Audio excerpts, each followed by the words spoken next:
Eu acho o seguinte, Celeste, o que o Supremo fez foi interpretar a Constituição sob um aspecto de que a união estável entre homem e mulher se aplicam às uniões homoafetivas. Certo. Isso é o que era o pano de fundo dessa decisão. E o que nos... e aí, discordando do que o nosso colega no início falou, que o Supremo fez uma decisão técnica, eu particularmente... Tal como eu, Lênio Streck, que é um constitucionalista do Rio Grande do Sul, também tem o mesmo tipo de pensamento. Diversos outros constitucionalistas, Ives de Gandas Martins também tem esse tipo de posicionamento. Dr. Paulo Leão, aqui no Rio de Janeiro, procurador do Estado, também tem esse posicionamento contrário de que o Supremo Tribunal agrediu, sim, os precedentes constitucionais do próprio Supremo Tribunal Federal. Por quê? Eles disseram o seguinte: olha, nós estamos interpretando a Constituição conforme os princípios da igualdade, da não discriminação, e a gente para entender. O próprio ministro Lewandowski, ao pronunciar o seu voto, ele trouxe a existência lá no debate de que o poder constituinte originário, isto é, aquelas pessoas que criaram a Constituição de 1988, debateram esse tema. O que é a união?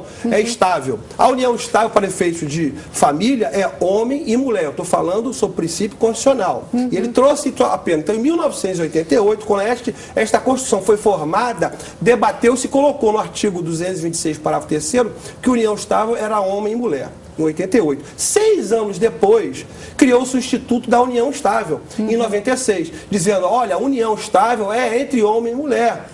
6 anos depois, o Código Civil de 2002, ele também retratou da união estável, dizendo homem e mulher. Eu rapidamente vou ler para vocês. Para o cidadão comum, você que está aí nos ouvindo, para ver que o Supremo Tribunal não tem que ter dúvida sobre esse assunto. O que diz a Constituição Federal, no artigo 226, parágrafo 3º?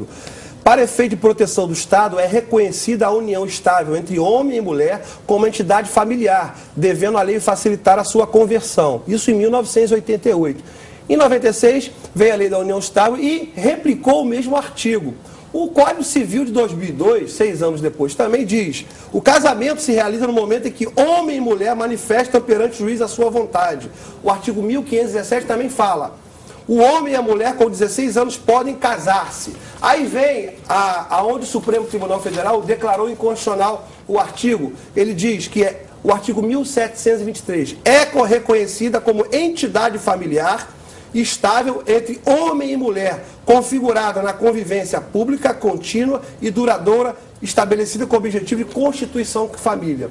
Não há dúvida no ordenamento jurídico atual, até antes do Supremo Tribunal falar, o que é união estável. União estável no sistema jurídico vigente é homem e mulher. E detalhe, o Supremo Tribunal tem os precedentes e o direito constitucional do Brasil adota a teoria de que não se tem como declarar inconstitucional nenhum artigo da Constituição. O que é isso? Não há como o atual poder derivado dessa Constituição, que tem a questão fiscalizatória, que foi o que o Supremo fez, dizer, olha, o artigo da Constituição é inconstitucional, sob pena de se tirar todo o sistema jurídico. E foi isso que o ministro fez. O ministro disse o seguinte, eu vou concluir a minha fala, olha, o artigo 223 é aberto, é abstrato. Isso nunca foi discutido. O Supremo Tribunal Federal, e aí, ouso a dizer, discordar veementemente, usurpou da competência do Congresso Nacional. O Congresso Nacional é que teria que dizer que união estável é entre homem e mulher, mulher não o Supremo. Foi uma decisão política, foi uma decisão que os ministros diziam, nós não estamos legislando no lugar do Congresso. Na realidade, legislou, afrontou o princípio constitucional e nós estamos hoje à mercê dessa decisão e a quem recorrer. Diz que a decisão do Supremo, ela abala, inclusive, os pilares da democracia, porque os poderes são harmônicos entre si.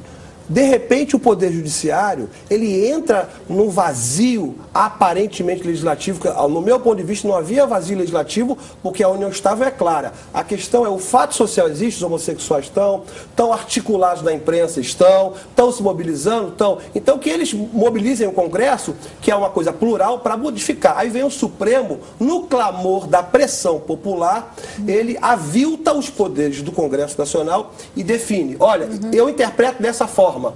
Quando a Constituição é clara, isso abre um precedente muito ruim. Por quê? Porque se esse assunto foi tratado dessa forma, amanhã a pedofilia, por exemplo, não estou dizendo que isso vai acontecer. Isso é o sexo com criança de 12 anos de idade. Que não está claro, o Supremo fala, pegando o princípio do voto do relator, diz, a questão é a afetividade. Se é afetividade, então eu tenho afeto, hipoteticamente falando, por uma criança.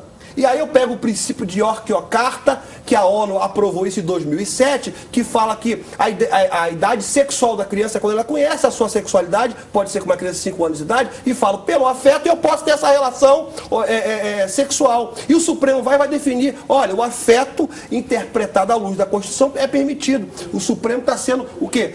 Diminuído. O que o Congresso tem que fazer é agora mobilizar-se e fazer uma lei explicando, olha, queremos que a união seja entre homem e mulher? Não. Cria-se uma nova lei, uma emenda constitucional, especificamente em relação ao casamento. Casamento, que eles falam, eu não quero casamento, é união estável. Agora já se fala no casamento. E o próximo passo, alertem vocês, é a questão da idade sexual com as crianças. O Congresso tem que se posicionar contra essa decisão, porque contra o Supremo não se recorre. Nós não estamos aqui querendo segregar ninguém. Você é livre, se você quiser ser homossexual, eu entendo que isso é um comportamento, seja livre, viva a sua vida como você quiser.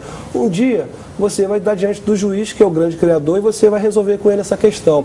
Mas no sistema jurídico atual, nós temos que afirmar que essa decisão é uma decisão que flagrantemente ela agride os princípios constitucionais, ela agride o poder constituinte originário. Você quer ser homossexual? Siga o seu caminho, faça o seu pacto, não o casamento homossexual como é o próximo passo que eles querem fazer, porque senão você vai estar criando uma família estéril, uma família antinatural. Viva a sua vida, mas a Constituição não pode ser rasgada como foi.